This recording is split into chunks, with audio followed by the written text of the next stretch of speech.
In the process of field testing the standard template, some important issues relevant to data collection were identified.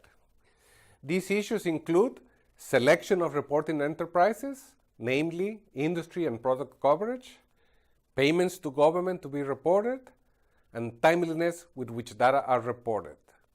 The coverage of natural resource enterprises in terms of value of output at the industry and product levels must be high for the data to be analytically useful.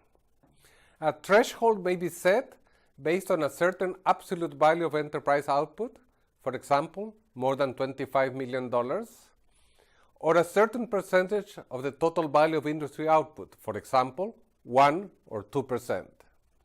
These guidelines could be complemented by a minimum coverage of total value of hydrocarbon or mining industry output, for example, 85% or 95%, and even a minimum coverage by product.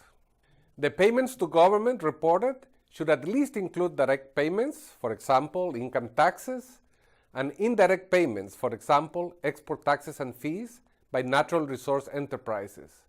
A materiality threshold could be established to reduce the reporting burden. A key area where potentially there could be a significant gap in the coverage of government revenues from natural resources relates to production sharing arrangements.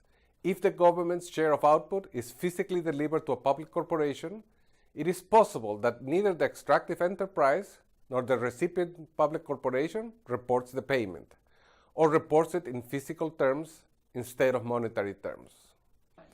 For countries where these arrangements are present, the output delivered under production sharing arrangements should be valued at market prices and recorded as government revenue. This is the case, for example, in Indonesia and Norway, two countries with this type of arrangement. Similar coverage of the data, both in terms of the enterprises covered and the payments included, is required to help ensure cross-country comparability. A comprehensive assessment of the contribution of natural resources to government revenues would include the payments to government by natural resource enterprises and their employees, as well as the payments made by those companies that cater to them, that is, provide goods and services to natural resource enterprises. The information necessary for this broader assessment is not currently available. Finally, the timeliness with which data are available is a major concern. At present, whatever data exist are only available with significant lags, which severely limit their usefulness for fiscal analysis.